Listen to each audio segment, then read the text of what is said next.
திருநேர் அண்ணாமலை. திருநேர் அண்ணாமலை உங்கள் தோழன் அருட்ஜோதி மைந்தன். இன்று சனிக்கிழமை என்றாலும் திருவண்ணாமலையிலே, இந்த புனித பூமியிலே மக்கள் வருகை வந்து கொண்டே இருக்கிறார்கள். இறைவனை நாடி தேடி மக்கள் வருகிறார்கள். இங்கு வரும் மக்களுக்கு நிச்சயமாக அவர் மனதை இறைவன் மாற்றி விடுவார். மனதை மாற்றும் மாயன் ஈசன் இறைவன் அருட்பெருஞ்சோதி ஆண்டவர் அண்ணாமலையார் உண்ணாமலை அம்மை அருளாட்சி புரியும் இந்த ஸ்தலத்துக்கு கிரிவலம் வந்தாலே உங்களுக்கு நிச்சயமாக மனமாற்றம் கிடைக்கும். நீங்கள் உங்கள் மனதிலே சுமந்து வரும் கவலைகள், வேதனைகள் எல்லாம் மாற்றப்படும். கடவுள் எதற்கு இருக்கிறார்? அருள் புரிகிறார். கடவுள் எல்லா மக்களுக்கும் அருள் புரிந்து கொண்டு ஆசி வழங்கி கொண்டு இருக்கிறார். என்னாலுமே இங்கே கூட்டம் குறைவு இருக்காது. மக்கள் வந்து கொண்டே இருப்பார்கள். வெறுப்பு, வேதனைகள் வரும், மாறி மாறி வந்தாலும் இறைவனை நினைத்து கொண்டு இருந்தால் அந்த வெறுப்பும் வேதனைகளும் ஓடிவிடும் உங்களை விட்டு. உங்களுக்கு இருக்காது. கடவுளை வணங்குவதற்கு எதற்கு, ஏன் வணங்குகிறோம்? அதுபோல் கிரிவலம் வரும்போது மிக முக்கியமானது, உங்கள் மனதை அமைதிப்படுத்த வருகிறீர்கள், ஒருநிலைப்படுத்த இங்கே வருகிறீர்கள். ஒருநிலைப்படணும். சும்மா தேவையில்லாத பேசிக்கிட்டு வீட்டு கதையும் சினிமாவும் சீரியலையும் பேசிக்கிட்டு இருக்கிறதுக்காக கிரிவலம் வரிய நீங்கள் எதற்கு வருகிறோம்?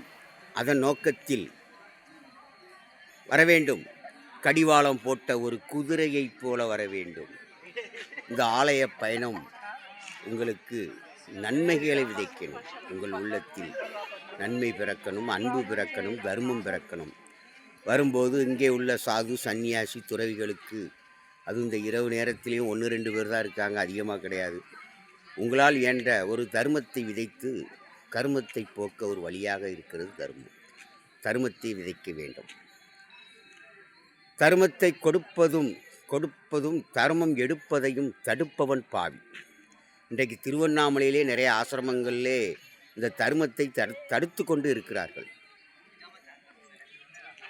அதற்கு மக்கள் அவர்கள் பேச்சை கேட்கணுங்கிற அவசியம் கிடையாது. ஏன்னா அந்த பூமியே தர்மத்தை விதைத்து கர்மத்தை போக்கி தர்மத்தை வளர்க்கிற பூமி. நமக்கு யோகம் நல்ல நேரம் எல்லாம் நமக்கு தர்மம் பிறக்கும்போது தானாக கிடைத்துவிடும்.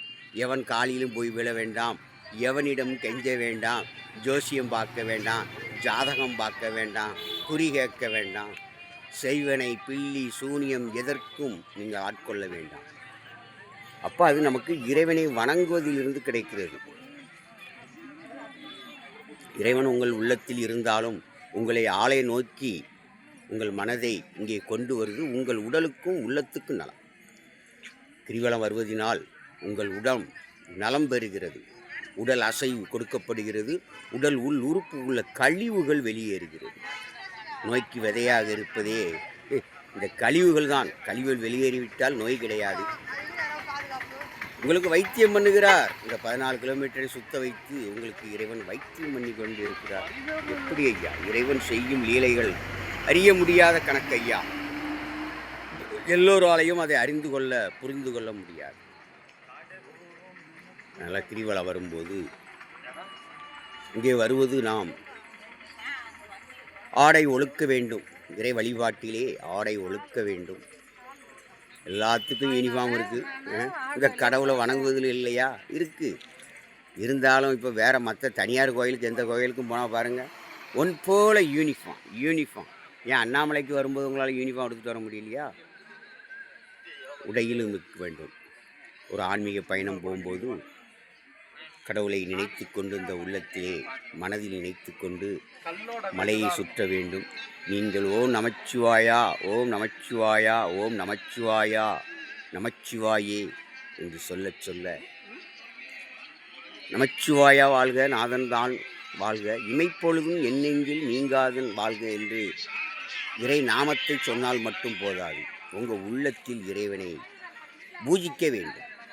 சுற்றுவது ஒரு பக்கமாக இருந்தாலும் நம் மனதில் இறைவனை பூஜித்து கொண்டே அந்த இறை வழிபாடு இருந்தால் நிச்சயமாக ஒரு நாள் அல்ல ஒரு நாள் உங்கள் மனம் மாறி நீங்களும் புனிதனாகிறீர்கள். உங்களுக்குள் இருக்கும் கோபம் பெயரும், பொய் இருக்காது, மனசாட்சியோடு வாழ உங்களுக்கு நல் வழி பிறக்கும், கவலைகள் மறையும், வாழ்வது சில காலமே, வாழ்ந்துதான் பார்ப்போமே என்கிற துணிவு உங்களுக்குள் பிறக்கும், தைரியம் பிறக்கும், கவலை உங்களை விட்டு ஓடிவிடும்.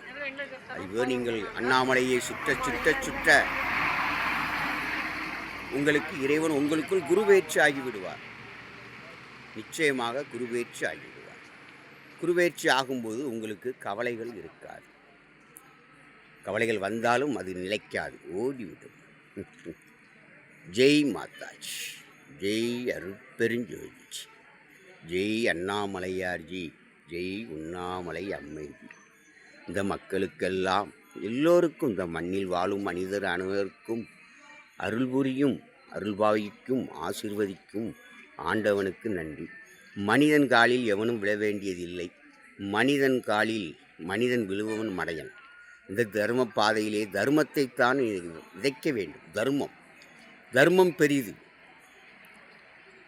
அந்த தர்மத்தை விதைக்க விதைக்க உங்களுக்கு இறைவன் அவரவர்கள் கொடுக்கும் இந்த தர்மம் அவரவர்களுக்கே, அவரவர்கள் பிறப்புக்கன்றி வேறு ஒருவருக்கல்ல. நீங்கள் கொடுக்கும் தர்மம் உங்களுக்கே, மற்ற யாருக்கும் கிடையாது. அவரவர்கள் விதைக்கும் தர்மம் அவரவர்களுக்கே, அவரவர்கள் பிறப்புக்கே, அவரவர்கள் வாரிசுக்கே. பின்னாளில் பிறக்குந்த வாரிசுகள் சந்தோஷமாக ஆனந்தமாக வாழ, சந்தோஷமாக வாழ, இந்த மண்ணில் பிறந்த பயனை அடைய நீங்கள் தர்மத்தை விதைத்து கர்மத்தை போக்க வேண்டும் என்பது இந்த சிவனடியாரின் ஒரு வேண்டுகோள். God bless. உங்கள் தோழர் புதிமைந்தன்.